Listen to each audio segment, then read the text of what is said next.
Olá, boa tarde. Seja muito bem-vindo a mais um ADMcast, nosso podcast poder falar sobre gestão, empreendedorismo, administração de negócios, sempre trazendo algum tema, alguma lição, algum convidado que vai poder conversar com a gente sobre como que é o empreendedorismo na prática, a questão de superação, insights, ideias, né, dos ensinamentos que a jornada empreendedora vai poder nos proporcionar.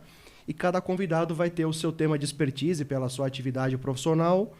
Falamos no primeiro episódio sobre a capacitação para se empreender, que né, só se atirar no mar e achar que vai dar né, jogo o tempo todo, vai ser necessário, muitas vezes, você ter um histórico prévio em determinado segmento para poder prosperar. Falamos sobre o planejamento financeiro, você conseguir ter uma organização pessoal para conseguir fazer o negócio dar certo, nem que seja durante algum tempo de jornada, de maturação do seu produto ou serviço. Como também falamos de tecnologia, também falamos de outros assuntos. E hoje tem o meu grande amigo aqui, Sandro, meu vizinho, meu colega já há mais de uma década, né? Sempre partilhando das ideias sobre o mundo, o empreendedorismo, negócios. Então, muito prazer tê-lo aqui com a gente hoje, podendo conversar, podendo partilhar também da tua trajetória, meu amigo. Seja muito bem-vindo. Eu que agradeço o convite, a oportunidade de contribuir com o seu podcast, com as suas ideias e contribuir também com as ideias que os futuros empreendedores aqui, que são parte da sua audiência, podem ter. Muito bacana, muito prazer, muito feliz de estar com você aqui comigo também nesse podcast, Sandro. Muito bom ter você aqui com a gente. Então, quando a gente tem esse primeiro momento de apresentação, né, a gente tem que o convidado também pode falar seu nome, sua atividade, né, como que começou a sua caminhada também no empreendedorismo. Então, você pode se apresentar, pode trazer como você quiser a tua jornada profissional. Fica à vontade, por favor. Tá legal. Bom, então começar com a minha formação acadêmica, porque eu acho que é importante o que eu aprendi academicamente para a minha experiência de empreendedorismo, mas a gente volta depois nesse ponto que você até tocou em alguns pontos aí na sua introdução. Tá legal. Bom, eu fiz engenharia e aí, depois de alguns anos trabalhando como engenheiro, eu fiz uma pós no exterior em administração e negócios e depois, quando eu voltei para o Brasil, eu fiz um mestrado científico em administração e economia. Eu comecei como empreendedor, digamos, acidental, um empreendedor acidental, que eu estava morando fora do Brasil e eu estava trabalhando para um banco brasileiro que tinha aberto um escritório em Londres e a gente estava lá há algum tempo quando, devido a uma mudança político-econômica que aconteceu no Brasil na época, esse banco decidiu fechar o escritório. E minha esposa estava lá também, trabalhando, tinha seus compromissos profissionais e eu precisei ficar lá. Então, foi aí que eu precisei começar a empreender, mesmo sem ter uma vocação natural, eu diria assim, né? Então, foi uma experiência muito interessante, porque depois eu pude comparar com o que acontece com os empreendedores e as pequenas empresas no Brasil. Lá na Inglaterra, eu abri a minha empresa pelo correio, ou pela internet, e eu recebi o número da empresa e toda a documentação em menos de uma semana. Então, veja como lá o governo ele incentiva os profissionais que querem começar seus negócios a criar uma empresa de forma muito ágil, muito rápida, né? É uma coisa que eu acho que no Brasil é um pouco diferente. E uma outra característica das pequenas empresas e do empreendedorismo lá na Inglaterra, que eu achei muito legal também, é que se você trabalhou como assalariado naquele país, você pode, se tiver prejuízo no negócio que você está criando lá, que você criou oficialmente, você apresenta a sua contabilidade oficial e tudo mais, você pode recuperar o imposto que você pagou como assalariado nos últimos 5 anos, você pode recuperar se você tiver prejuízo na sua empresa.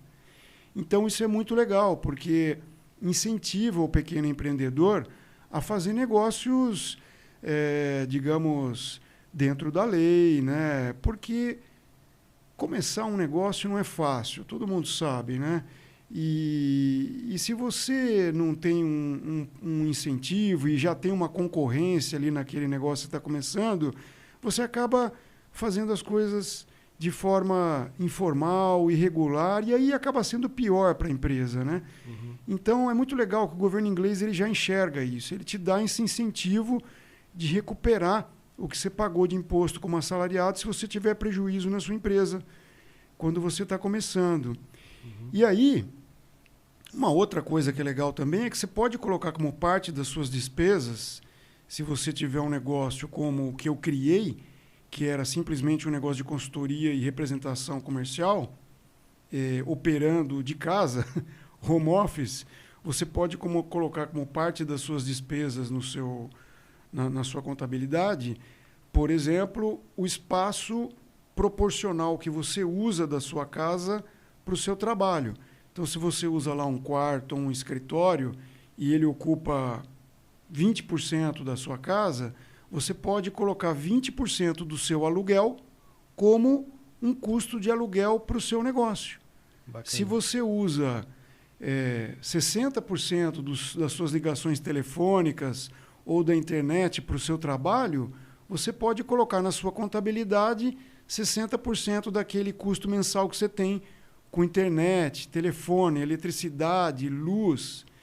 Então, eu queria trazer essa primeira experiência aqui para o seu, muito importante, muito legal, pro seu podcast, para a sua audiência, para a gente ver que alguns países eles já veem o empreendedorismo individual e as pequenas empresas com mais carinho do que se vê em alguns outros lugares, Brasil, por exemplo, né? Uhum. E eu acho que realmente esse incentivo fiscal e essa agilidade na criação e na dissolução das empresas, eu acho que traz muita segurança para o pequeno empreendedor. É muito, muito legal. Sim, sim. É bacana você partilhar, pegando assim do início da tua fala, com relação ao teu momento de empreender e também sobre a viabilidade, né, a maneira ágil que cada país vai acabar lidando com isso. Então, algumas pequenas considerações a respeito. Eu, quando me formei no Mackenzie Administração, a gente fez lá o TGI, que era o TCC, né, que no caso é trabalho de graduação interdisciplinar. A gente falou sobre a relação entre empreendedorismo e liderança em pequenas e médias empresas. A gente foi consultar a referência, né, a literatura e também alguns órgãos como o Sebrae, por exemplo. E o próprio Sebrae indicou que a maioria dos empreendedores no Brasil são empreendedores por necessidade, ou seja, a pessoa tem um filho inesperado, acabou perdendo emprego, ou de repente sonha, né, em aspirar alguma coisa diferente na vida, não é tanto uma coisa planejada, organizada, então ele vai montar o seu empreendimento por ocasião, e aí talvez não por acaso que a estatística aponta que metade, né, eu não vou saber exatamente repetir os dados, que nos primeiros 2, 3 anos, metade das empresas já acabam, né, sendo desmanchadas por conta de não haver um preparo, uma capacitação, um ambiente. Acho que até mais, 90%. Não sei se chega a 90%, mas vai ser talvez mais do que 50% mesmo. Então, quando a gente falou, né, até que você tangenciou da gente ter aberto o podcast com essa consideração, a capacitação, planejamento financeiro, você ter expertise na atividade em que você vai empreender é bastante importante. Até no último episódio aqui do podcast com o Luan também falamos disso a respeito, né? Falamos também sobre essa consciência. Então, trazendo, né, você comentando do seu momento, que estava trabalhando em outro país, houve uma descontinuidade da atividade profissional da empresa que você estava e, né, por ocasião, acabou montando essa consultoria, essa representação. Então, às vezes o momento que vai pedir para a gente saltar de paraquedas, né, montar alguma coisa ali por circunstância. Então, não é muito diferente da realidade da maioria dos empreendedores aqui no Brasil, que a gente está transmitindo o nosso podcast. E quando você falou sobre o ambiente para o empreendedorismo, de fato, o Brasil historicamente sempre teve muita burocracia em muitos processos, inclusive também na atividade empreendedora. A coisa de talvez 10 anos, não saberia ter a data que marcou esse período, mas você tem o regime do super simples, né, que vai trazer uma agilidade para quem quer montar uma MEI, uma microempresa individual, para talvez favorecer que uma pessoa em situação de emergência, como falamos até aqui, né, que a pessoa tem uma situação emergencial, vai precisar montar um negócio próprio. A pandemia também aumentou o número de MEIs, então houve essa consideração de fazer esse tipo de ajuste, mas você ainda tem muita burocracia, né, tem muita dificuldade em processos na relação cidadão e governo, ou seja, de qualquer gestão que esteja havendo, e ilustrar como que a Inglaterra lida com tudo isso é um ótimo espelho para a gente poder comparar, né, nosso momento atual com o que existe, porque também, né, nesse momento de estudar administração e, enfim, né, com toda a graduação, se entende que os pequenos empresários, né, seja de médias ou pequenas empresas, ou ainda microempresas, que também você pode ter funcionário, vai ser quem vai ter maior potencial de abrigar a mão de obra disponível, né? Talvez uma montadora de qualquer segmento, qualquer indústria, vai ter seus 10 mil funcionários ou coisa próxima disso. Só que nós temos, né, no Brasil, mais de 200 milhões de pessoas. Então, onde vai trabalhar a maioria dessas pessoas? Até quando existe, por exemplo, a Ford, que saiu do Brasil recentemente, enfim. Então, as pequenas empresas, médias, como seja, também vão absorver os formandos, as pessoas que estão disponíveis, que não se enxergam no momento de empreender nem por necessidade. Então, é importante entender que favorecer o empreendedor, não no sentido de oferecer benefícios e privilégios, mas condições para isso, é essencial e vital, seja para você poder manifestar o seu potencial que se enxerga no perfil de empreender, ou numa situação onde você também precisar criar um negócio, você também vai poder gerar emprego, desenvolver, né, circular a atividade econômica, fomentar novas inovações, enfim. Então, a maneira como a gente lida com tudo isso é bastante importante e é legal a gente poder olhar como que outros players, outros países, outros governos acabam lidando com tudo isso para a gente poder ver como que a gente pode estar sempre numa melhoria contínua. Exato. Muito bacana você poder partilhar disso também com a gente. Então, eu dei um exemplo assim de um governo que eu conheci que faz a parte dele, né? Aí vem a nossa parte individual como empreendedores, sejam empreendedores por vocação ou acidentais como eu, né? Que é o preparo, que é o que você falou na abertura da nossa conversa hoje, né? Sim. Eu acho que empreender não pode ser de improviso. Você tem que ter um conhecimento básico de algumas coisas, daquele setor, daquele produto que você vai começar a trabalhar como empreendedor, né? Tem que ter um conhecimento básico de contabilidade, de finanças, de saber, pelo menos, avaliar um plano de negócio, se você não vai fazer você mesmo, né? O ideal seria você começar a fazer você mesmo, mas se você vai contratar alguém para fazer, não sei, você tem que ter um conhecimento mínimo de que aquele teu plano de negócios ele vai parar em pé.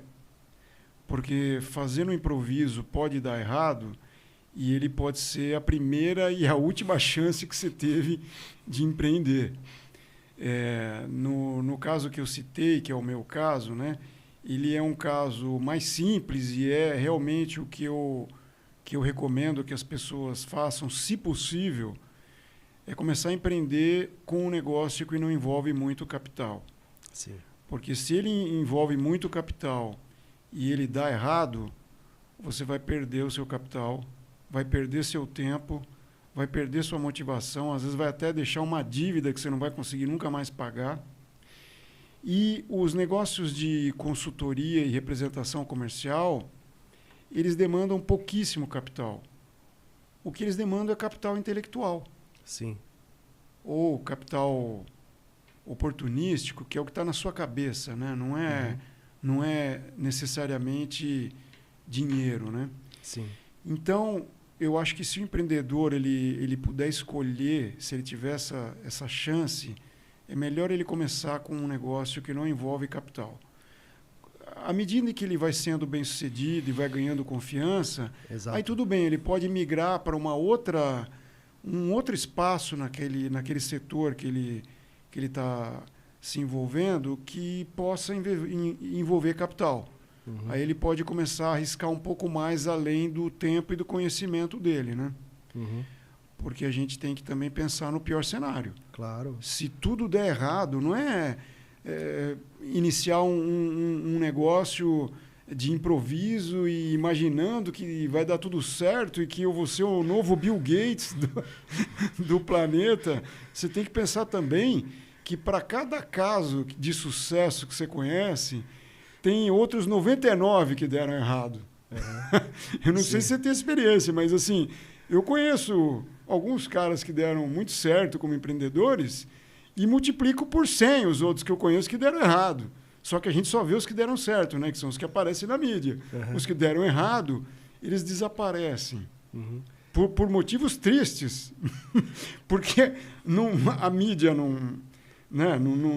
Eles acabam não gerando interesse e eles desaparecem porque eles desaparecem economicamente e às vezes fisicamente. Mas é que nem jogador de futebol, né? Você vê Neymar, você vê Robinho, vê quem quer que seja. Quantos outros também não tentaram, de repente deixaram de fazer qualquer outra coisa da vida para se dedicar no esporte, acordar todo dia, treinar em sol e chuva, e na hora de ser promovido para profissional, ou ainda que entre, né, na necessidade do treinador que vai estar ali dirigindo uma agremiação, quantos que vão efetivamente, né, ter sucesso, prosperidade, vida longa, ou ainda, né, só finalizando o raciocínio do atleta, ele vai ter uma atividade profissional até seus 30, 40 anos, né, dependendo da sua vitalidade, da sua condição, e depois vai ser basicamente viver dos rendimentos, ainda que talvez pensando em aproveitá-los para um novo empreendimento.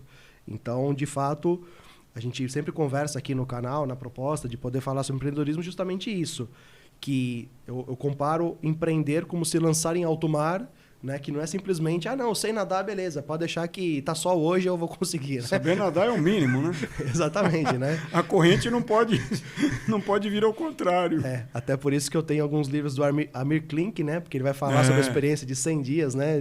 Em alto mar, que é bacana trazer. Mar, Exatamente, vai trazer bastante essa vivência, que é você lidar com intempéries, com urgências que não tá nem planejando, né? Então, lidar com sobrevivência, que é um aspecto que você está trazendo também na sua fala. Tirando alguns grandes talentos, assim, né, inquestionáveis, tipo, sei lá, Bill Gates e alguns outros aí, eu acho que o sucesso do empreendedorismo, ele envolve uma pessoa preparada, ele envolve condições favoráveis, uma oportunidade e, a gente não pode esquecer, um elemento de sorte.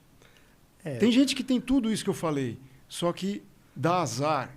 O cara tem preparo, ele viu uma oportunidade, ele viu a maré indo numa direção, ele se lança no mar e, de repente, para chegar do outro lado, e de repente passa um transatlântico. A gente tem a definição, às vezes, de que sorte é o encontro da capacidade com a oportunidade. Né? Então, o que você falou, a pessoa vai ter o preparo, fez seu planejamento, se organizou, viu como é que está a cartografia, mas depois veio uma pandemia que a pessoa... E aí, Sandro, né, partilhando um pouco do que você também trouxe anteriormente, eu fiz algumas marcações, algumas anotações que é legal da gente poder trazer, né, mais sobre isso. Vou falar um pouco mais de cenário, tenho por perfil falar um pouco mais de conjuntura e depois entrar no específico. Tem gente que é um pouco mais objetiva e depois contextualiza o que está falando. São caminhos igualmente válidos. Então, eu citaria assim para poder dar contexto e importância e noção, né, do que a gente está trazendo para os dias de hoje. Quando eu me formei no Mackenzie, como eu estava dizendo, em 2008, foi quando teve a crise do subprime, né, do mercado imobiliário, que alguns dizem, né, que foi a pior crise depois da Grande Depressão de 29. Né? A gente talvez tenha reflexos até hoje em dia, né? Não entraria no mérito porque não é a minha área. Mas, de algum modo, a partir dali, tem até um livro que eu utilizo no meu conteúdo que chama-se Não Aguento Mais, Não Aguentar Mais, que é um estudo, não sei se é uma psicóloga, mas é uma pessoa que analisou a minha geração, a geração Y, que estava entrando no mercado de trabalho naquela época, seja se formando, quem já tinha idade, que estava trabalhando por outras vias, que naquele momento em que houve, né, toda uma questão de incerteza, diminuição de investimento, né, as empresas tendo menos receita, houve a condição de que as empresas, para poderem continuar operando, tiveram equipes reduzidas, ou seja, quem ficou teve mais carga de trabalho, né, porque não diminuiu a atividade, precisou que as pessoas se reinventassem ali para poder lidar com o que era possível naquele momento, por salário, uma série de coisas. Então, por isso, né, o crescimento do burnout hoje em dia, né, esse acúmulo que vem havendo, porque se houve alguma melhora, não fala, não, então vamos contratar mais gente para poder voltar e dividir as tarefas. Não, se deu para se virar assim, vai continuar assim, né? Então, a gente tem de ter esse olhar também de custo-benefício, ou mesmo também de saúde no trabalho.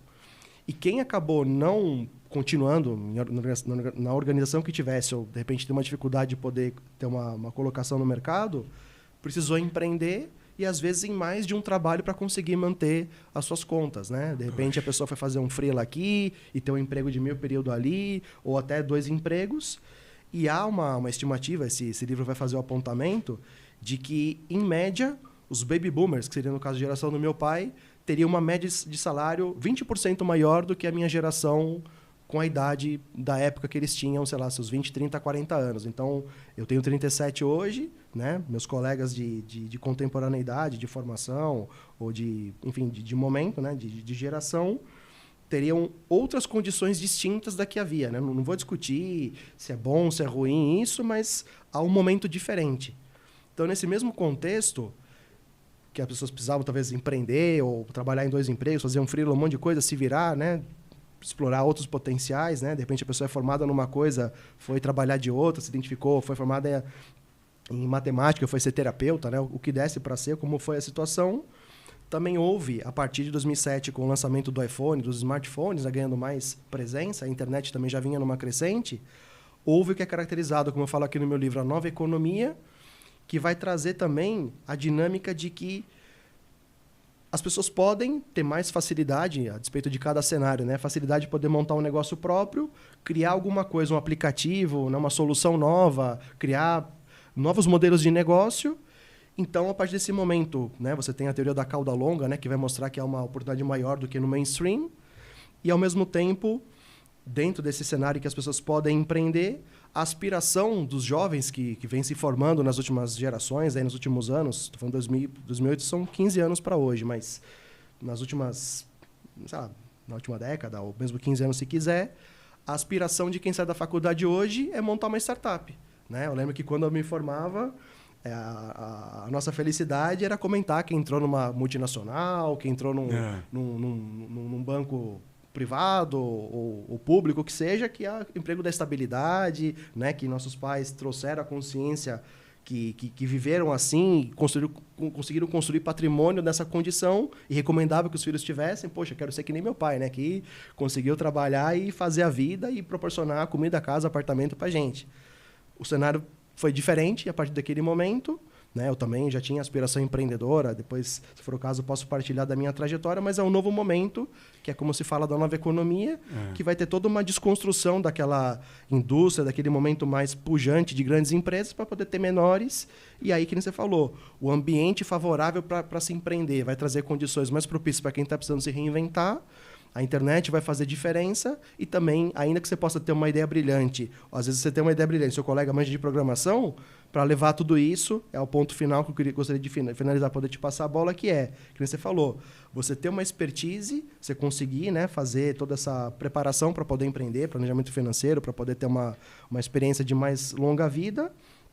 Até veio também desse momento de nova economia o MVP, né, que em inglês seria Minimum Viable Product, ou seja, o produto mínimo viável, que é você também ter um baixo custo, testar logo para poder errar rápido, que é um jargão que se usa hoje em dia, e não ter altos prejuízos, né? Porque não temos aqui no Brasil, que nem na Inglaterra, que você pode ter o reaver de impostos para poder ter uma retomada da sua atividade profissional. E, né, se você conseguiu se preparar, tanto entender que pode vir imprevisto como uma pandemia que se prolongou durante os últimos 3 anos, como igualmente também você vai ter de criar departamentos, delegar funções, contratar pessoas, e aí não é apenas dominar a sua atividade, ou seja, eu sei de programação, eu sei de culinária. Eu também tenho que saber lidar com pessoas, fazer um planejamento financeiro, lidar com logística, uma série de coisas. Então, empreender vai ser muito maior do que simplesmente ter uma ideia genial e ser um talento nato. Então, você trazer da tua jornada e de conversar sobre diferentes regimes, né, de lidar com tudo isso em diferentes países, é muito importante, que está enriquecendo, ampliando a visão, o repertório de quem está pensando em empreender. Sim. Eu queria adicionar algumas coisas ao que você falou. Eu acho assim, cada geração teve suas motivações econômico-sociais, né? Sim, sim. Então, você estava mencionando, algumas gerações atrás, a motivação era entrar numa multinacional. Eu sou dessa geração. Uhum. Uma geração antes da minha, por exemplo, se eu pegar o exemplo dos meus pais, a motivação era entrar numa estatal, pelo menos em certas regiões do país, né, onde ainda fora dos grandes centros, né, urbanos como São Paulo, você tinha basicamente uma atividade rural, né? Então, para essa geração antes da minha, fora de grandes centros, Para os profissionais, o que era motivante era entrar numa estatal e se aposentar naquela estatal. Sim. Depois veio essa geração aí, que é a minha e a sua, que o sonho era entrar numa multinacional. Agora tem essas outras gerações que têm outras motivações e outras realidades. E eu não acho que não é nem o caso de dizer que é melhor ou pior. São diferentes. Exatamente. São diferentes. São particularidades, né? Exato. Cada momento vai ter a sua. Exato. A gente tem que tentar se entender, né? As gerações mais novas não podem ser confinadas aos empregos na caixinha de multinacionais, e as gerações mais velhas têm que aprender a conviver com esse apetite a risco que eles têm, que a gente não tinha, ou tinha muito menos, né? Sim. Então, eu acho que é um aprendizado de uma geração com a outra. Hoje eu vejo os mais jovens fazerem coisas que, para mim, seria loucura. Assim. O cara vai deixar de se preparar para uma entrevista, para ser trainee de uma grande multinacional, para ir lá na garagem da casa do avô do amigo que está começando uma startup de internet.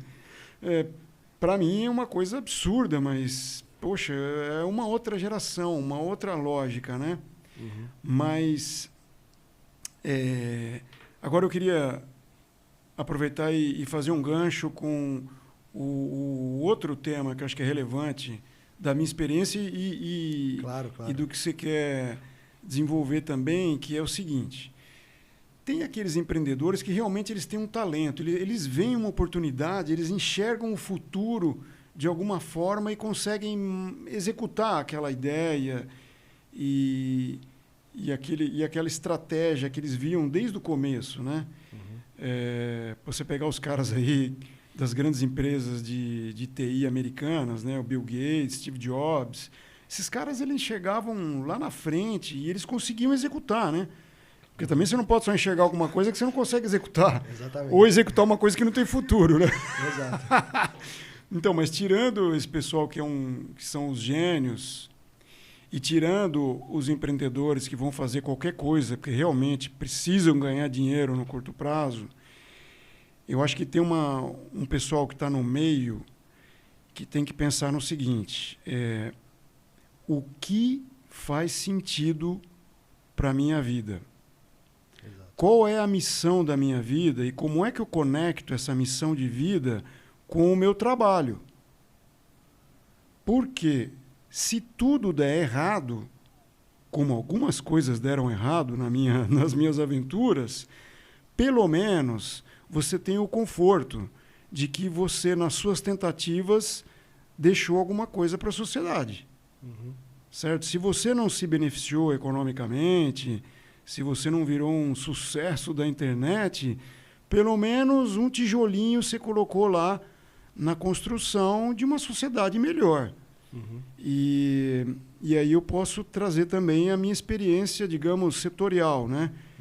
Que desde essa época que eu estava no exterior, que eu criei essa empresa e tal, o que eu fazia era trabalhar com os créditos de carbono, que são ativos que são negociados com base na redução de gás de efeito estufa, que são aqueles gases que são produzidos desde que a humanidade começou a industrialização e que vão se acumulando na atmosfera e que já estão causando mudanças climáticas e vão causar ainda mais.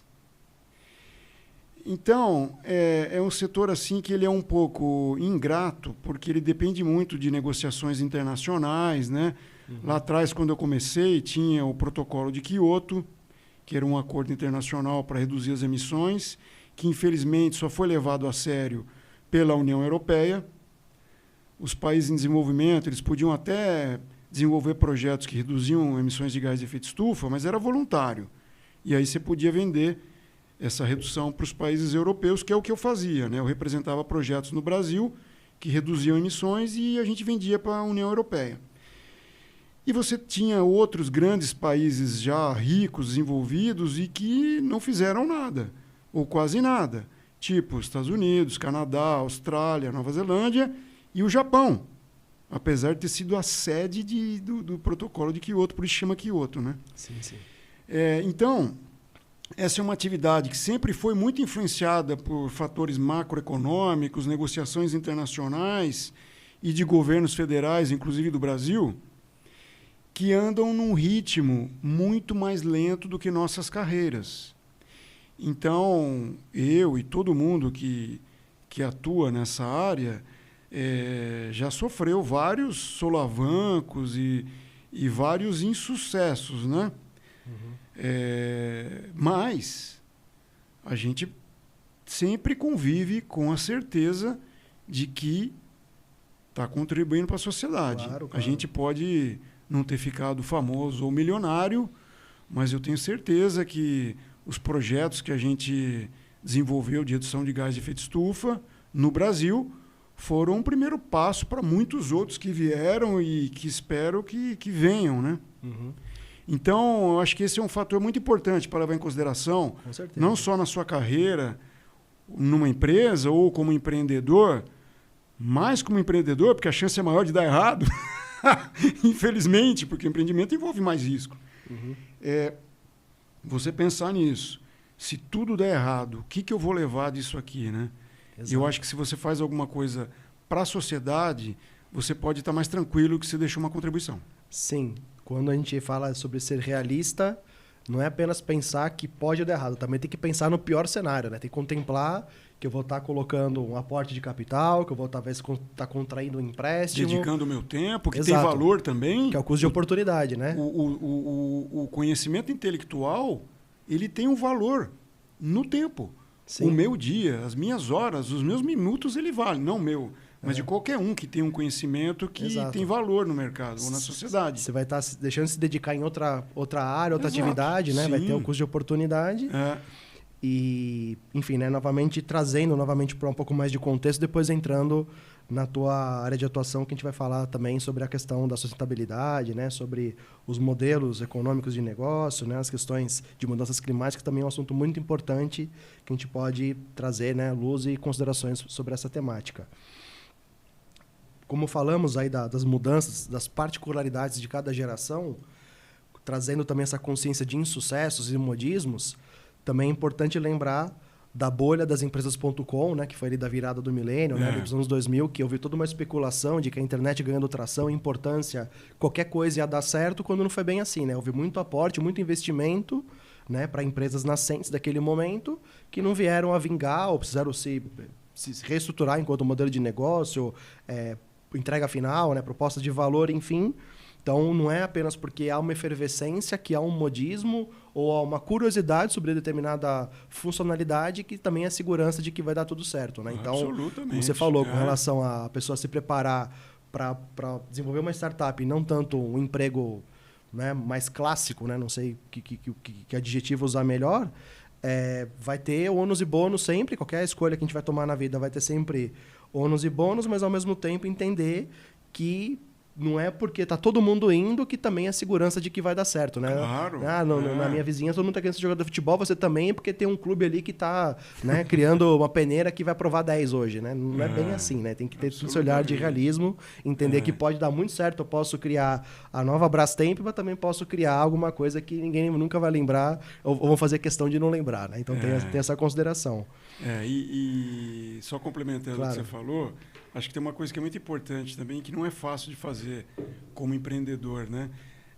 Se você pensar numa pessoa muito preparada, assim, ela fez lá, sei lá que curso, mas ela tem que ter alguma coisa de administração, porque, para mim, o empreendedor ele tem que ter alguma noção de administração para saber o básico, né? Então, vamos imaginar que ele é muito preparado naquela área dele lá, sei lá, ciências da computação, tem lá a sua pós-administração, ele está vendo uma oportunidade lá, mas o empreendedor ele tem que ter muita humildade para ouvir opiniões sobre aquela ideia e aquele plano de negócio deles. Isso não é fácil, principalmente para aqueles bem preparados e aqueles que já tiveram uma história de sucesso.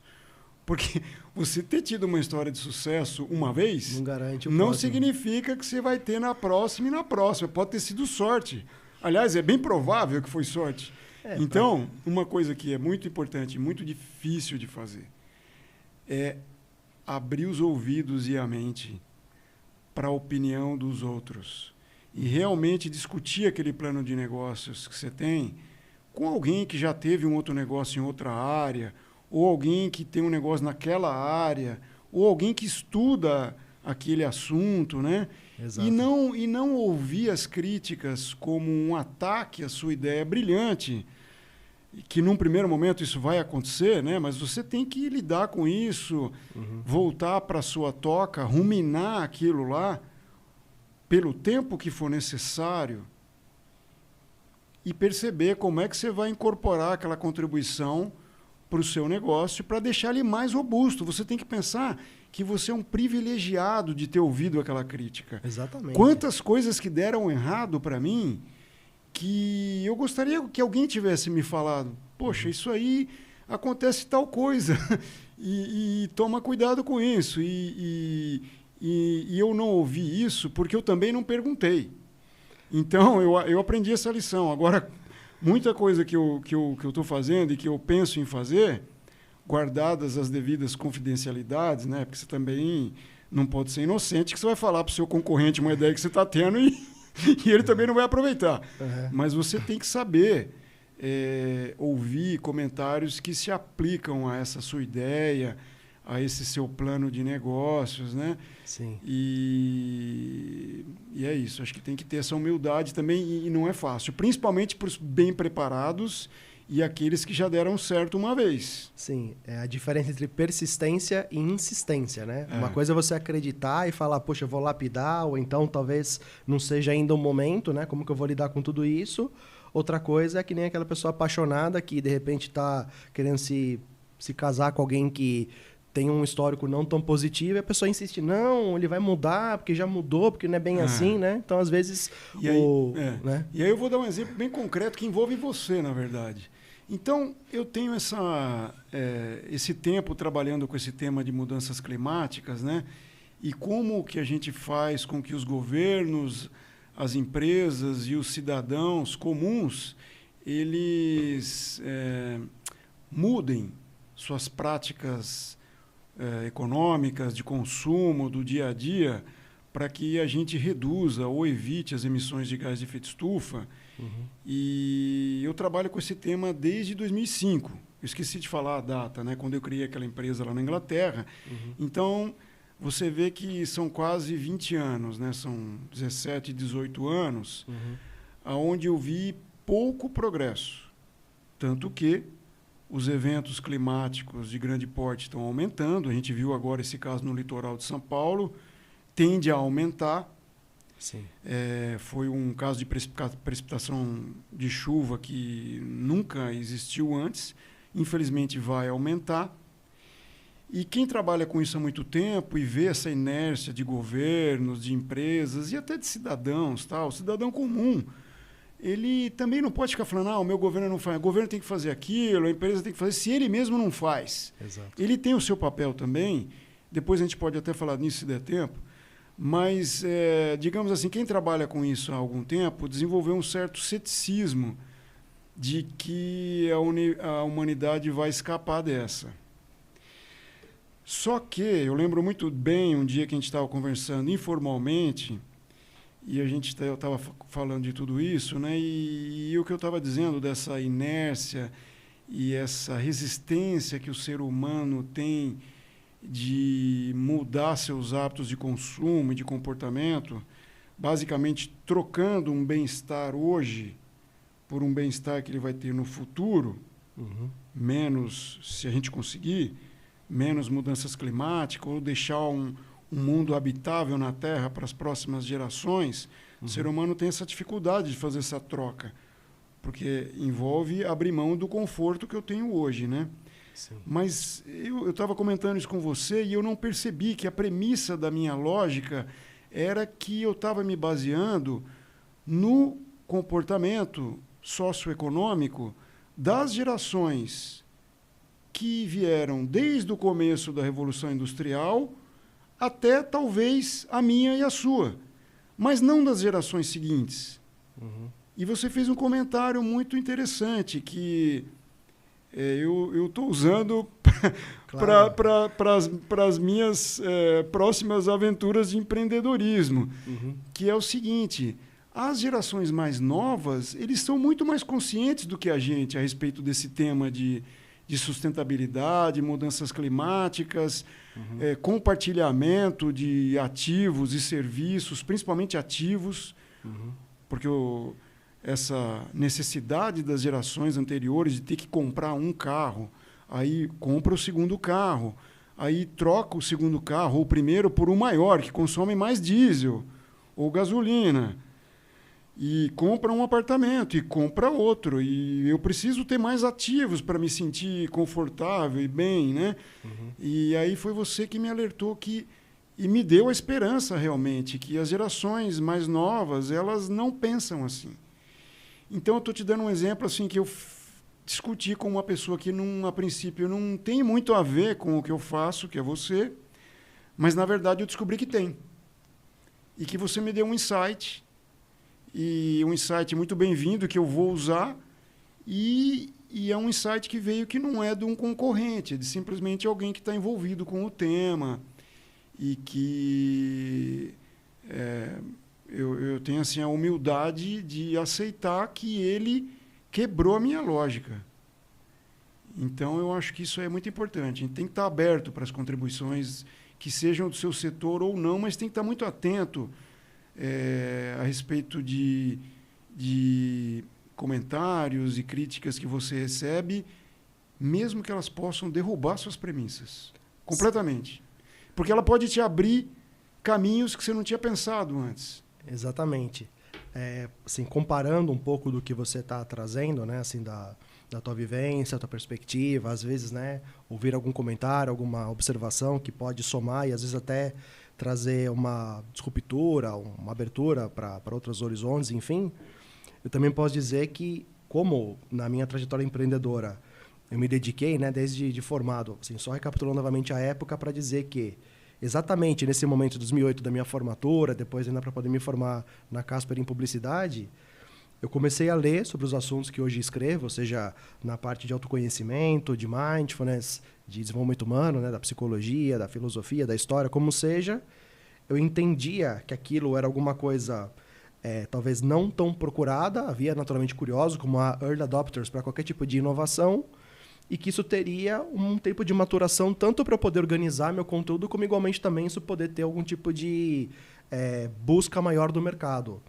Então, eu procurei me organizar de uma maneira que eu pudesse, né? A gente falou, por exemplo, bastante aqui no episódio anterior, né? Que também está aqui no canal para quem quiser acompanhar, com o Luan Paris, né? Que a gente acreditar no nosso propósito é fundamental para poder empreender. A gente falou de resiliência como chave do propósito. Eu citei a expressão mindset de aço, que eu resumiria em você ter a sua convicção de que você pode dar certo, que tem sentido o que você está fazendo e buscar naturalmente ouvir, né? Não simplesmente acreditar cegamente. Você ter sua autogestão, que vai ser gestão de tempo, de recursos, motivação, liderança, né? Para poder organizar toda a sua atividade no horizonte de quando isso pode trazer o retorno sobre o investimento. E também coloquei como terceiro tópico a homeostase, a sua autocura diária, porque vai haver reveses, você pode perder lutas, talvez não necessariamente a batalha, mas também vai ter que se reconstruir, vai ter que se sair fortalecido, né? Crescer a partir dos aprendizados de êxitos e fracassos. Então, eu tinha, né, essa minha convicção de que isso era um assunto importante. Você se dedica também, desde quando entrei no Mackenzie em 2005. Então, estamos falando do momento em que você tinha o seu início de empreendedor e eu também pensando na administração já com esse olhar de... Eu pensava assim, né? Fazer mais do mesmo vai trazer mais do mesmo resultado. Então, se eu simplesmente entrar numa empresa, né, estiver ali dedicado 8, 10, 12 horas por dia, dentro de uma mesma sala ou ainda que talvez com atividades externas, mas numa mesma linha de produção, vai haver simplesmente mais o mesmo produto, né? Se você não mudar os fatores, não vai mudar o produto. Uma equação simples da matemática. Então, foi olhar para a publicidade, ainda foi fazer um curso de teatro, que tive a oportunidade quando tive meu primeiro estágio, que me permitiu pagar esse curso para mim. Depois, os livros, para poder olhar na história, os pensadores, como cada um enxerga. Tanto que tem o meu livro hoje, a gente já partilhou um pouco sobre esse enriquecimento mútuo. E também, né, fui humilde de poder entender que não ficaria rico com isso de pronto, né, que fosse um tema que eu demandaria mais investimento do que receita, mas procurei aprender, fala de um jeito, escuta uma crítica, como é que muda. Passei a conjugar a atenção plena do autoconhecimento, do mindfulness, com a performance profissional, que também já trabalhei CLT, também entendo que o empreendedor, por estar no epicentro da gestão, como falamos, da sua capacitação, que não existe mais o ex-aluno. E o mercado mutante, que tem que lidar com pessoas, tecnologia, uma série de coisas, ter atenção plena é fundamental. Por isso que eu falo de autogestão para profissionais e empreendedores hoje, então posso trazer isso no horizonte que pude também me organizar para isso. E também já tentei muita coisa nessa tentativa de trazer a importância disso, que foi, né, mais aprendizado do que sucesso. Então, ouvir, né, às vezes, até nas nossas trocas, você também trazer algum tipo de comentário, outros colegas, ver talvez outros players que estão trabalhando com isso, como que eles fazem dar certo, a gente aprende uns com os outros. E, né, quando a gente tem essa nossa dedicação, a gente também deixa um legado, que nem você falou, né?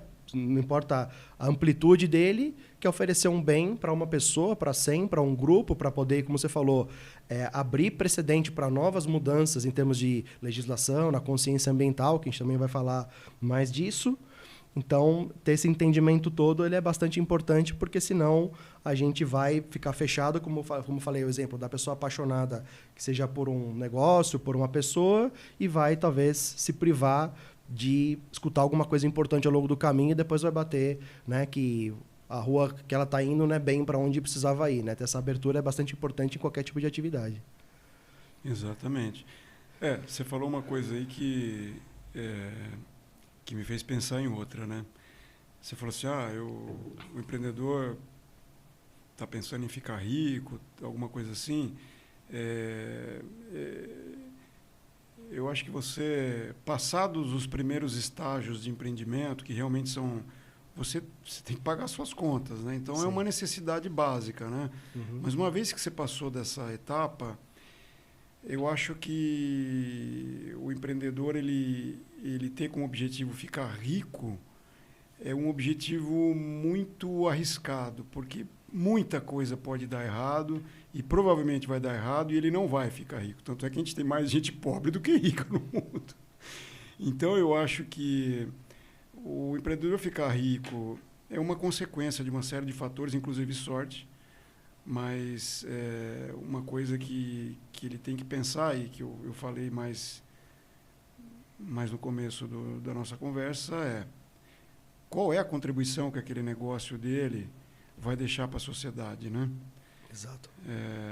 Qual é a necessidade da sociedade que ele vai estar atendendo e, de preferência, que seja uma necessidade saudável em todos os sentidos, né? Exato. Então, eu acho que é nisso que o empreendedor tem que pensar, e não em ficar rico. Se o objetivo dele for ficar rico, ele pode acreditar já, a priori, que as chances são muito baixas. Quando você tem... A gente conversou bastante com o Lucas aqui no episódio anterior. Desculpe. Que quando você tem essa paixão pelo que você faz, a tua capacidade de poder encontrar solução onde não há caminhos... Ou então estava vendo também mais pessoas, né? Que eu sempre falo que para ser bom professor tem que ser bom aluno, né? Então, se eu não estudar, não tem justificativa para eu querer ser professor de nada, né? Estava vendo um colega chamado, acho que é Guilherme Guimarães, conheci ele recentemente, né? Pela internet. Ele estava dizendo que ninguém pode competir com uma pessoa que tem paixão pelo que ela faz, né? Isso. Né? Não, isso aí eu tenho uma experiência própria. Assim,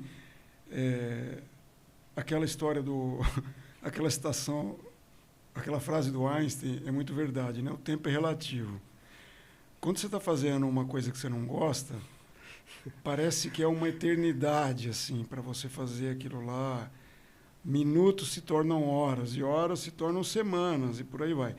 Quando você está fazendo uma coisa que você gosta, ou que você está intrigado com aquilo lá, você passa horas extras, e você nem percebe que você está se dedicando àquilo lá. E aí o resultado não necessariamente quando você tem sucesso, não necessariamente é porque você tem talento, ou sei lá, é simplesmente que se dedicou mais tempo do que o empreendedor médio. Por que você dedicou mais tempo? Porque você gosta daquilo. Exato. Você não percebe que você está dedicando tempo.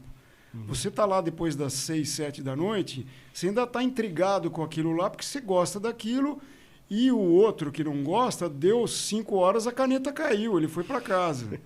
Não é? Sim, exato. Então, é por isso que você encontrar uma coisa que você gosta, que é a sua missão, é lógico que existem as necessidades básicas, né? Tem muita gente que não vai fazer isso porque tem que pagar as contas. Mas uma vez que você superou isso aí, você encontrar qual é a sua missão e o que você gosta é muito importante, porque vai aumentar a sua chance de sucesso.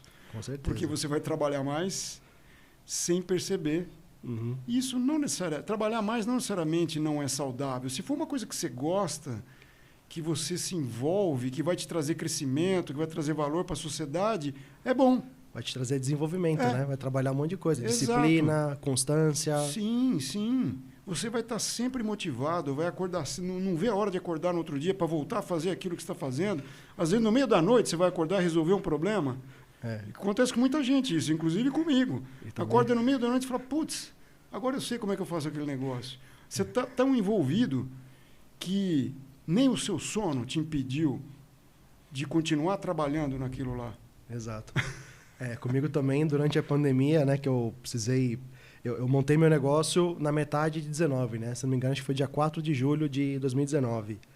Aí, né, você vai fazendo identidade visual, proposta única de valor, né? Como que você vai, qual é o seu portfólio, quem que você vai atender, vai começar a montar um material de prospecção, né? Então, aqui a questão é mais eu poder, né, ouvir do que falar, mas também é importante trazer da trajetória empreendedora, não importa o personagem. E aí projetando que passado ali a virada de ano já ia engatar, né, uma palestra em company como já estava agendando data. E aí no caso veio a pandemia, né, que todo mundo, né, empresas deixaram de existir ou reduziram o pessoal ou ninguém estava indo mais para o escritório, havia aquela questão de não se sabia o que estava acontecendo. Então, eu precisei voltar para a prancheta. Tinha uma proposta, uma estrutura que não mudou, que é a atenção plena para poder trabalhar a missão, propósito, como você está trazendo a expressão, e nossa autorrealização, né? Quem tem um momento de poder fazer essa transição e viver, né, mais a partir da sua essência, né, seria a esteira de valor que eu ofereceria. Mas o mundo que nós tínhamos antes da pandemia é totalmente diferente do que tem hoje, seja pelas modalidades de transação comercial, a própria função do home office tira a oportunidade de você poder fazer uma palestra presencial em muitos casos. As pessoas refletiram muito sobre prioridades e valores para suas escolhas pessoais, seja manter um emprego, um casamento, né, um estilo de vida. Então, há inúmeros fatores. E aí, para poder trazer o gancho para o nosso tema também da sustentabilidade, né, que você tem expertise pela sua atuação, pelo empreendedorismo também de lidar com isso, eu vou trazer, né, uma ocorrência, uma questão da minha atividade de empreendedor e depois você pode desenvolver que tem algum material aqui que é importante de poder comentar também.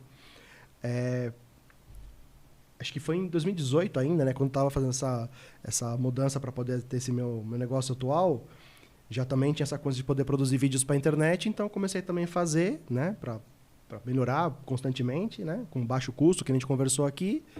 E eu fiz um chamado a comparação entre lucro e resultado, né, que é um pouco do que você colocou. Ter a expectativa de ficar rico vai ser talvez variável por muitos fatores.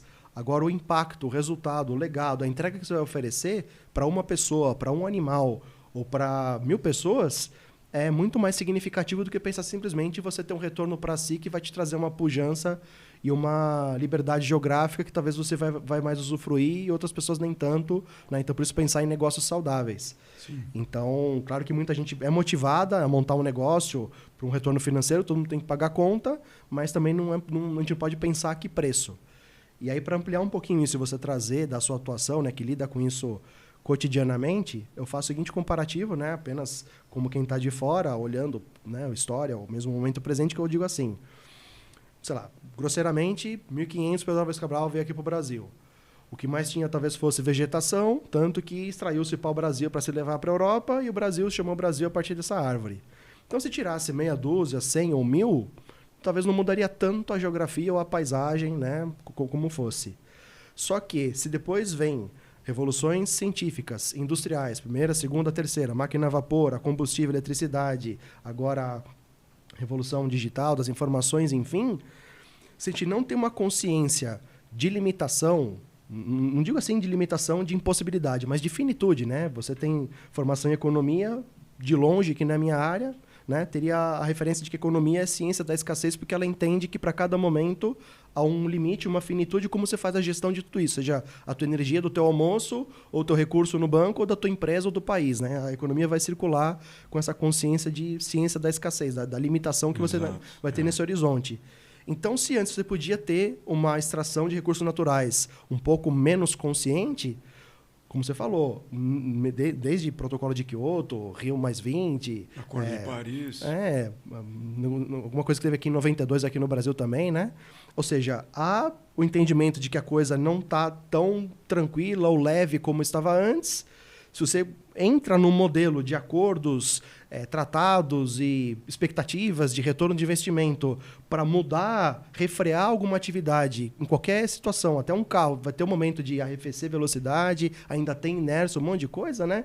Como trabalhar que aquele recurso que era abundante hoje não é tão mais, seja a parte de vegetação, a parte de água, né? Não que as espécies vivas não sejam dignas, né? Mas também se trata como, às vezes, a fauna e a flora, né? Como recursos também, como fazer essa gestão dentro de um modus operandi que vinha numa inconsciência sobre essa finitude toda, sobre a importância que isso tem no impacto, porque, né, você tira um pouco de árvore e talvez o planeta continue girando. Só que o tempo está mais acelerado, né? Talvez a Terra está girando mais rápido, e não estou entrando no mérito porque eu não sou, né, dessa área, mas os impactos vão se acumulando. Cedo ou tarde, uma pessoa que bebe todo dia vai ter a resultante disso. Então, falamos de lucro e resultado, como eu trouxe de fazer um vídeo sobre, e nós temos aqui um livro de Mauro Guigem para até falar um pouco, mas também o olhar que nem você disse, você vai empreender, é um campo mais moroso e que talvez vai lidar com acordos internacionais.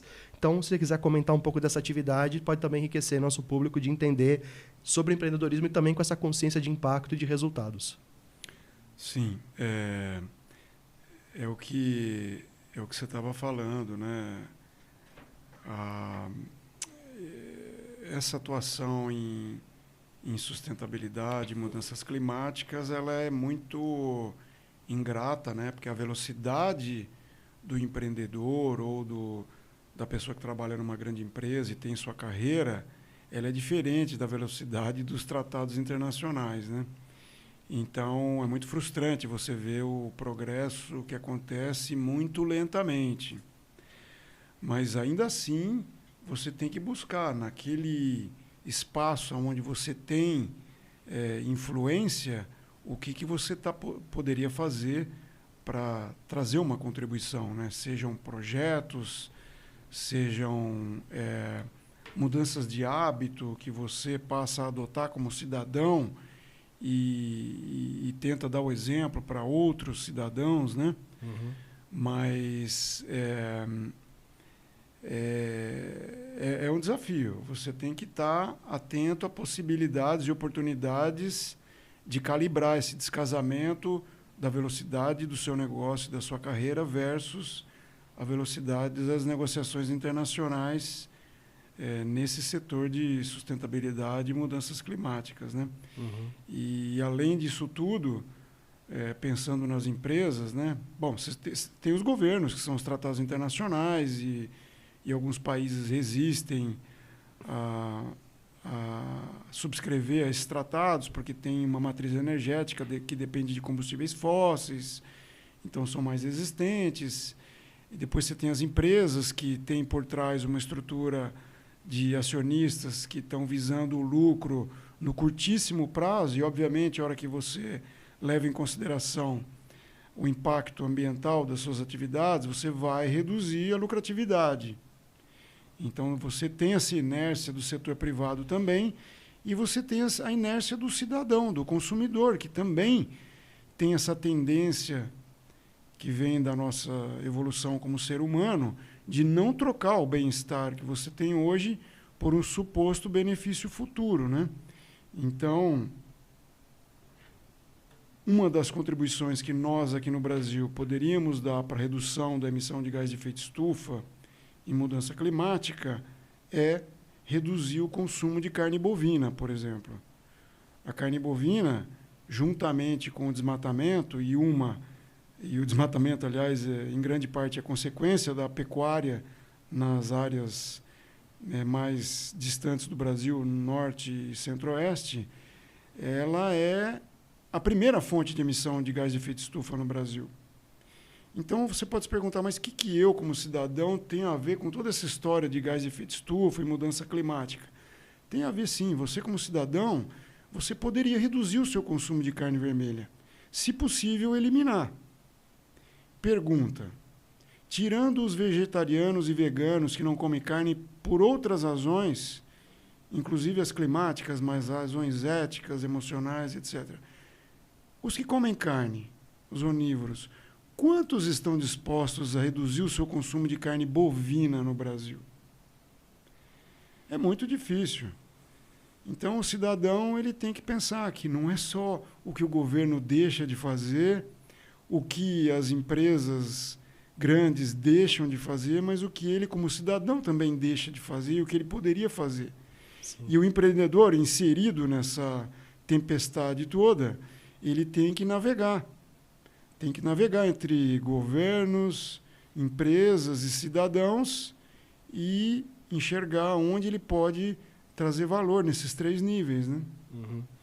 Se você me permitir, Sandro, falando nessa última frase que você citou, como que o empreendedor se localiza, se posiciona, enfim, eu vou falar assim, um pouco do meu posicionamento, assim, né? Não é um posicionamento político, ideológico, nada. Acho que a gente não precisaria, né, ficar com insistências nesse tipo de terminologia, mas apenas, né, como cidadão que também tem uma empresa, né, e atuaria. Depois, se você quiser comentar, eu sei que o nosso tempo está já um pouco mais justo, né, para a consciência do nosso episódio, mas é um tema bastante importante, que é importante também se falar, se trazer luz, como falamos em outros episódios também sobre questões que merecem consciência ou uma ampliação de consciência sobre, né? Se eu tenho um problema, seja no ralo da minha casa, numa dor no joelho que eu não estou parando para olhar, né?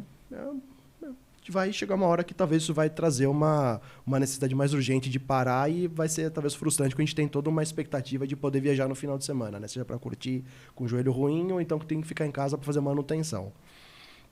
Então, nesse comparativo, né, que eu trouxe, né, historicamente a questão do Brasil, né, do descobrimento, né, como seja, eu compararia esse nosso momento atual como uma pessoa que teve algum tipo de vício um pouco, né, desregrado, que achou que, não, mas pode deixar, não me importa, não, mais uma vez eu vou entrar nesse vício.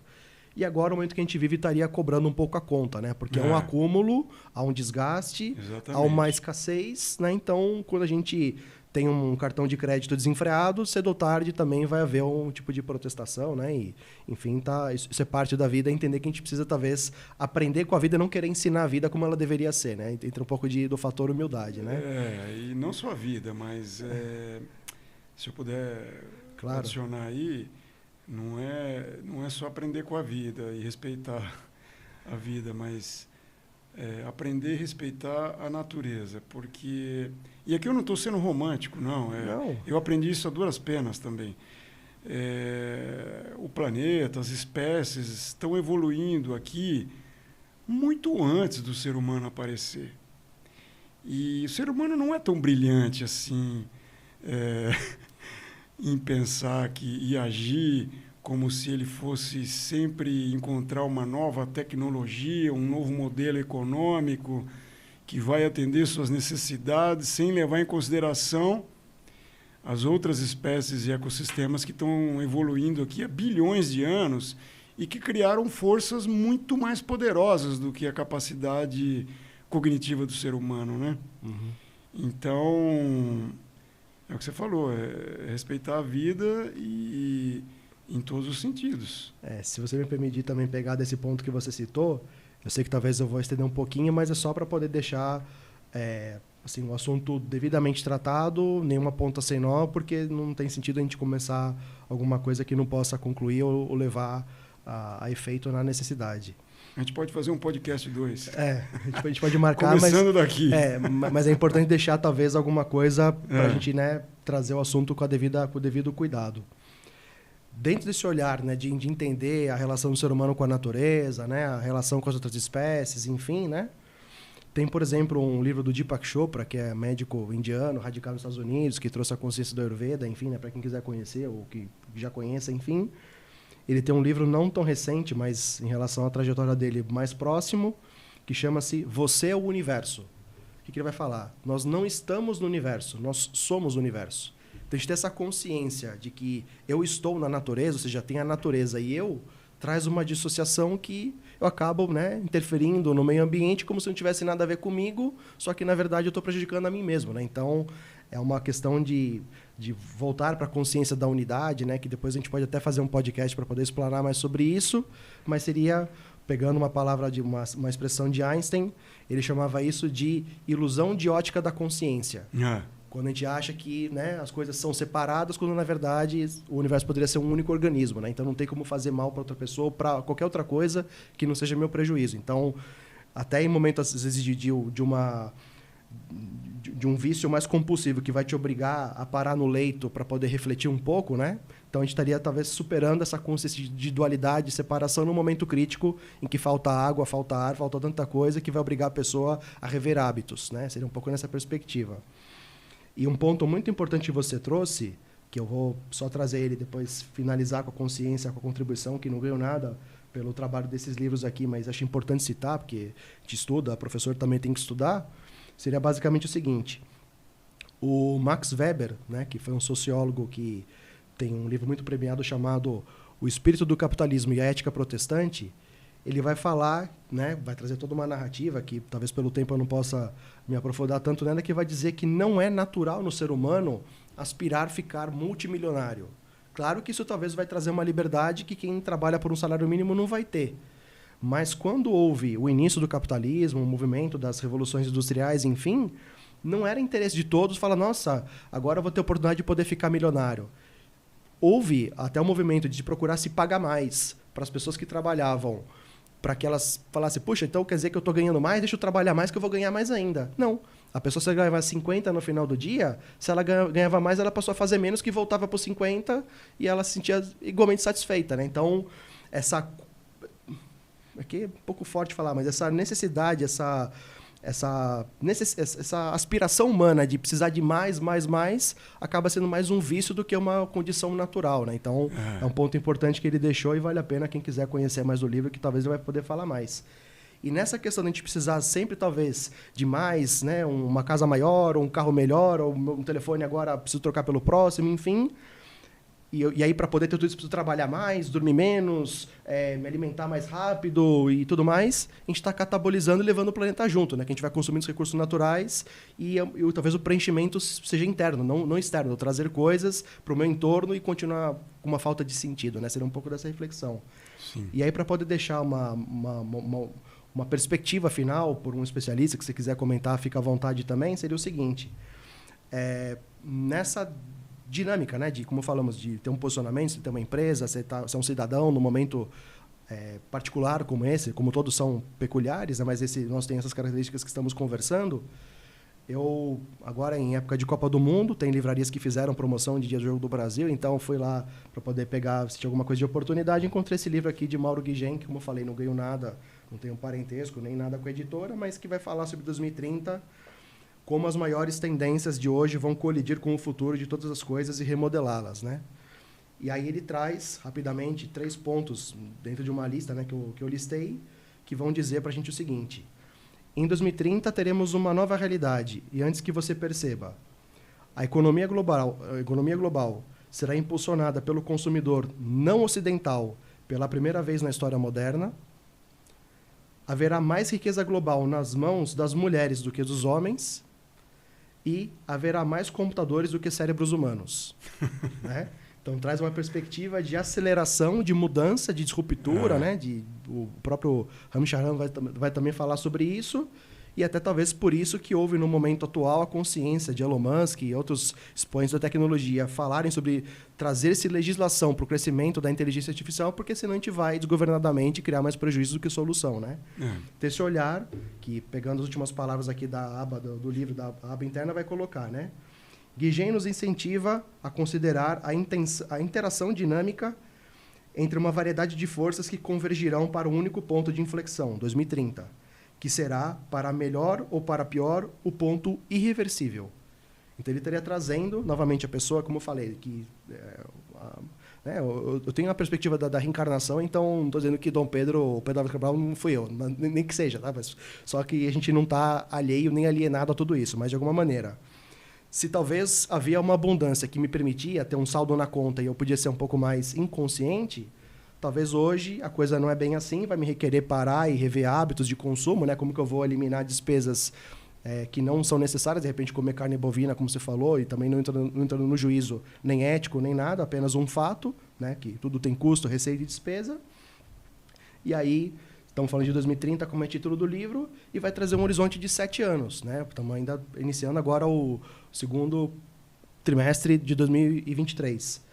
Então, é que nem a pessoa que entende que se ela continuar fumando, bebendo, qualquer vício, jogo, qualquer tipo de vício, vai ter um prejuízo. O médico está falando, ó, as leis da natureza estão indicando que isso aqui não faz bem para a saúde. Se você quer continuar, você vai ter um prejuízo que ele chama de reversível, que ou você vai modificar seus hábitos, vai voltar a ser uma pessoa saudável, vai recuperar o que está degenerado em você, ou você vai entrar num estado de óbito, né? Grosseiramente falando assim. Então, seria um deadline, uma marcação de que a expectativa de vida não se prolongaria. O professor de Wharton School, né?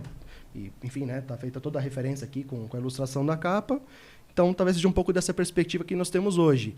E aí, se eu puder acrescentar de dizer que as gerações atuais têm um pouco mais dessa preocupação, que bom, porque talvez a gente não vai perpetuar ou continuar uma maneira de pensar que vem de um padrão de abundância que não existe mais hoje. Então, talvez as crianças sejam já educadas com esse olhar de preocupação, porque é quem vai acabar vivendo daqui por diante, né? Então, um pouco dessa perspectiva, se quiser comentar, fica à vontade.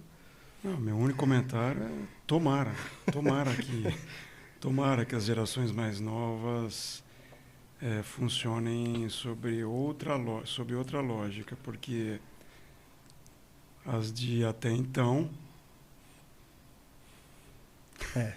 Então, se você quiser falar mais, assim, a gente tem preocupação com o conteúdo, mas também com a consciência de tempo, então eu finalizaria com uma outra contribuição que também não é de minha autoria, mas... né, procuro me manter conversando, né? Você falou do apresentador de podcast que ele é um atualizador, né? Então trazer uma informação, trazer uma referência, um princípio de gestão, né, da natureza é igualmente importante. Então tem esse aqui também chamado Roger Martin, imagino que seja assim que pronuncia, falando sobre integração de ideias e o pensamento integrador, que ele vai falar rapidamente o seguinte: o ser humano ele se diferencia das outras espécies animais porque ele tem um polegar opositor que permite ele poder fazer a pinça e segurar com algum tipo de objeto que outros animais, até me falta a espécie dos macacos, né? Primatas. Os primatas, né? Não tem essa capacidade. Pelo menos não tão acurada aqui no ser humano, que pode fazer até uma cirurgia com um bisturi ou um catéter, alguma coisa, né? Então ele vai falar que entre você ficar com uma ideia ou outra, né? Seja na realidade do Brasil, que discute hoje você explorar o negócio lá do meridiano equatorial, a zona equatorial, que seria um novo pré-sal de petróleo, né? Isso, Ou então a preocupação que há do governo do meio ambiente com relação a prejuízo que pode ter um derramamento de óleo, ao invés de pensar ou preserva ou avança, né? Ele vai chamar isso de mente opositora, que é quando você não precisa escolher um ou outro, você pode, ao mesmo tempo, procurar preservar e desenvolver, né? Então, a mente humana ela também tem a capacidade, ele vai trazer entrevistas com empresários que vão ter esse crescimento até econômico, quando consegue conciliar os opostos, que vai dizer, eu não preciso escolher um ou outro, eu posso pensar nos dois. Então, ele vai citar, por exemplo, o caso, eu vou pegar, enquanto vou falando aqui o nome do CEO, no caso da P&G, que chama Leffley. Ele vai contar que quando ele assumiu a P&G, acho que no princípio dos anos 2000, havia uma dificuldade, talvez, com marcas próprias de mercados, né, que teriam uma dificuldade de poder competir na questão de preços mais altos por indústrias específicas. Então, ou se reduzia custos ou se inovava para poder prosperar. Ele falou, não, a gente não vai escolher um ou outro. Ele conseguiu conciliar os dois e desenvolveu o que a P&G, por exemplo, ainda representa na atualidade. Então, você não dizer que precisa ser excludente, mas pensar em ser sintético, né? Pensar como você pode crescer numa relação ganha-ganha, seria alguma coisa que esse livro explora, e para o nosso momento atual seria também de poder pensar em conciliação e não excludência, e pensar numa relação ganha-ganha e não de limitação. Se temos um deadline, talvez aqui temos uma ferramenta, uma consciência que pode trazer um diálogo de opostos e não um conflito pelas diferenças, que possamos aprender com as diferenças e não brigar pelas diferenças. Legal, é isso mesmo, é um desafio. Então, essa é a nossa consideração final. Agradeço profundamente, Sandro, você ter participado aqui do nosso podcast. A discussão aqui. Acho que é uma conversa muito válida, muito importante, trazer consciência para tudo, como trouxemos sobre vários aspectos do empreendedorismo, da inteligência emocional, de como for. Então, se quiser deixar alguma forma de contato, um LinkedIn, alguma coisa para quem quiser conhecer mais do trabalho, fica à vontade. Tá, eu acho que a forma de contato mais permanente que eu tenho é o meu LinkedIn. Então, as pessoas podem me achar lá como Sandro Marostica, acho que esse é o contato. E como mensagem final aí para os empreendedores, sejam eles acidentais ou por vocação ou por necessidade, é que é muito válida a tentativa de você tentar criar um negócio que possa deixar uma contribuição para a sociedade, mesmo que ele não dê certo. É isso. Sim, acho que o resultado, nem que seja um aprendizado, é mais importante do que pensar meramente em modelos quantitativos, né? Quando talvez a gente não arriscar também. Meu avô dizia que a pior diligência é aquela que não se comete. Então, quando a gente pode também, de modo consciente, fazer uma tentativa, também vai ser no mínimo aprendizado, que a gente possa também aprender com os reveses e até evoluir a partir de qualquer tipo de experiência. Isso aí. E obrigado pelo insight das novas gerações. Foi muito legal isso aí. Imagina, nessa troca eu também me enriqueço com você, como pude também me enriquecer ainda mais e também oportunizar isso para mais pessoas, né? Então, gratidão pela sua participação e parabéns também pela nossa dinâmica, pelo trabalho que você também desenvolve. E deixaria apenas para quem estiver acompanhando esse trabalho, que querendo conhecer mais também da minha atividade, pode mandar um e-mail para contato@reflexãoempresarial.net, que é o e-mail da minha empresa, tanto poder saber sobre o livro que eu escrevi, que vai falar sobre essa consciência de atenção plena para com desafios individuais, sociais e ambientais, ou também para a educação empresarial, palestras, cursos, treinamentos, ou para o desenvolvimento humano, que também vai ser o olhar para si, a autoconsciência, o portal para o autoconhecimento, e também para poder pensar em momentos como rodas de conversa, como essas partilhas todas em que nos enriquecemos, porque quando trocamos mercadoria, saímos cada um com uma, quando trocamos ideia, temos ainda mantemos as que tínhamos e também agregamos novas experiências, insights e consciências, né? Então, muito obrigado, Sandro, pela sua participação. Agradeço mais uma vez. E que você que estiver interessado em conhecer mais esse trabalho, sempre às sextas-feiras ao meio-dia, transmitimos aqui nosso podcast. E quem sabe um dia você também não vai ser entrevistado aqui para poder também trazer da tua trajetória, da tua aspiração e da tua iniciativa empreendedora. Então, um grande abraço, gratidão mais uma vez e parabéns pela escolha de ter participado até aqui. E nos vemos então no nosso próximo encontro. Um grande abraço, até mais e até.